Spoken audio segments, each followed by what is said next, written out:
Welcome to Deep Thoughts, a podcast designed to take you on an introspective journey into the mindsets and strategies that fuel personal growth. In every episode, we'll explore the intersection of psychology, spirituality, and real-world tactics, guiding you through powerful methods to elevate your health, wealth, relationships, and overall well-being. From deep dives into transformative habits and mindsets to candid discussions about the challenges we face in today's fast-paced world, Deep Thoughts is here to remind you of the untapped potential that lies within. If you're ready to disconnect from the distractions and connect with the tools and insights needed to create lasting change, this show is your sanctuary for self-discovery and empowerment. Tune in, reflect, and take action towards a more vibrant and fulfilling life. Ever feel like you're stuck in overdrive? Constantly busy but not really getting anywhere? Like that to-do list just keeps growing no matter how much you check off. Oh, I know that feeling. It's like we're all running on a treadmill these days. Right. And that's exactly what we're tackling in this deep dive, The Busyness Trap. We're diving into this insightful article from Texto Collado called The Myth of Productivity, Why Most People Are Busy Doing Nothing. And let me tell you, it was eye-opening. It's a topic that really resonates, especially now. Everyone feels this pressure to be on all the time. Totally. And one of the biggest takeaways from this article for me was the difference between busy work and meaningful work. It's a distinction we often overlook. We get caught up in checking things off the list without asking if those things truly matter. Exactly. So for those listening, think about your average workday. How much of that time are you genuinely engaged in work that's pushing you toward your goals versus just, well, being busy? And that's where that statistic from the McKinsey study really hits home. It found that we only spend about 39% of our work time actually being productive. 39%. So what are we doing with the other 61%? A lot of it boils down to what this article calls busy work tasks that make us feel productive on the surface, but don't actually contribute much value in the long run. It's like those endless email chains that could have been a 5-minute conversation or meetings that seem important but don't result in any real action items. Exactly.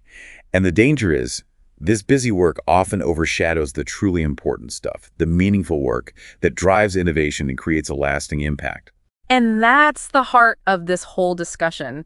How do we break free from the cycle of busy work and start focusing on what truly matters? It starts by recognizing the difference and making a conscious effort to prioritize the work that aligns with our goals and values.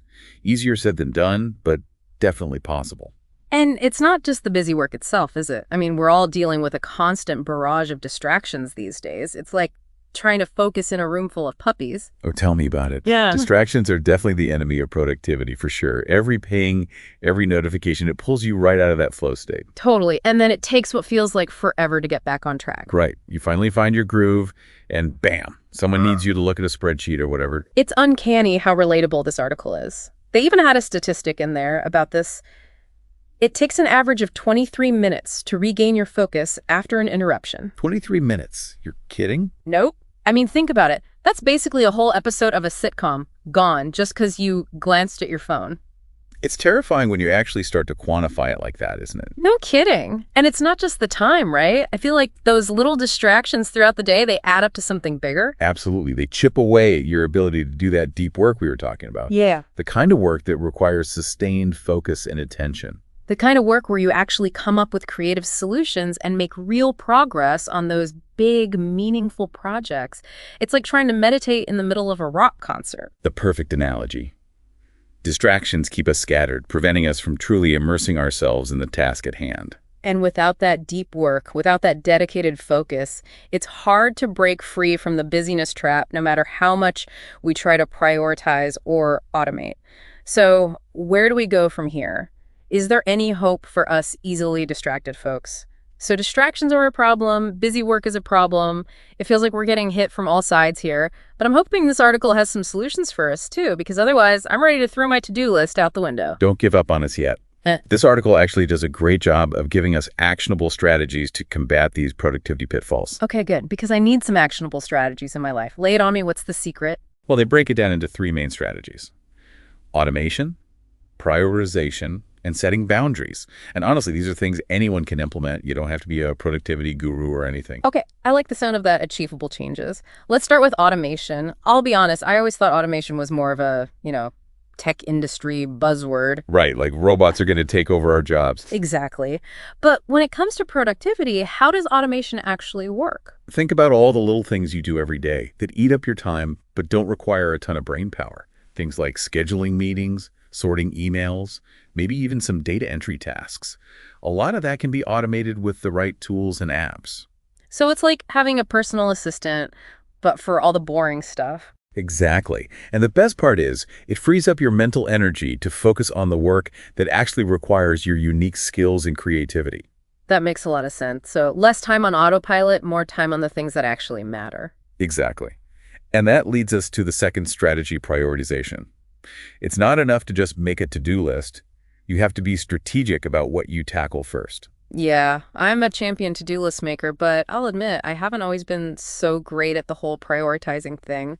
Well, this article had a really interesting suggestion. Instead of diving into your emails first thing in the morning, block out time for your most important, high-impact work. So before the inbox vortex sucks me in, I should be focusing on the tasks that will actually move the needle. Exactly. You're more likely to have the mental clarity and focus for those big-picture tasks earlier in the day before the distractions start piling up. That's actually brilliant. I'm going to start doing that tomorrow.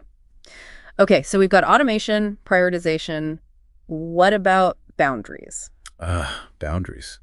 Those can be tough, but they're crucial. It's about protecting your time and energy and being upfront with others about your limits. Yeah, I'm a bit of a people pleaser, so saying no doesn't always come naturally to me. Any tips for setting those boundaries without, turning into a hermit? It's not about saying no to everything. It's about being selective about what you commit to. This could be as simple as setting clear expectations for communication, like letting colleagues know you won't be available after a certain hour. Or maybe not responding to emails the second they hit your inbox. Exactly. Or politely but firmly declining meeting requests that don't directly relate to your top priorities. It's about choosing where you direct your energy and attention, rather than letting others dictate your day. Precisely. Okay, so we've covered automation, prioritization, and boundaries, all incredibly valuable strategies. But before we wrap up, I want to touch on one more tool. This article introduced the effort impact matrix. It's a game changer when it comes to prioritization. Okay, I'm intrigued. Tell me more about this matrix. So picture a grid with 4 quadrants. One axis represents impact and the other represents effort. Got it. I'm picturing it kind of like a productivity graph. Exactly. Now, you take each task on your to-do list and plot it on this grid based on its potential impact and the effort it will take to complete it. Okay, and this helps me. Well, let's break down the quadrants. The first one is high impact, low effort.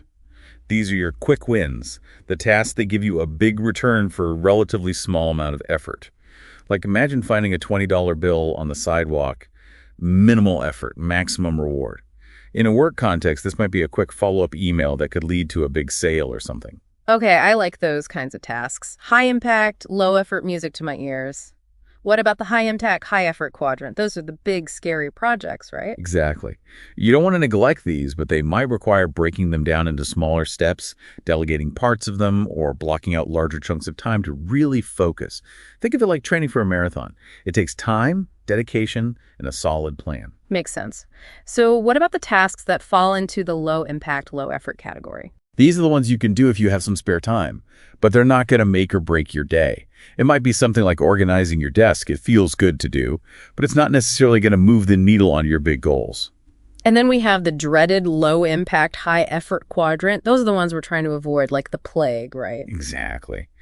These are the tasks that drain your energy without providing much, if any, return on investment. Sometimes the most productive thing you can do is identify those tasks and eliminate them from your to-do list altogether.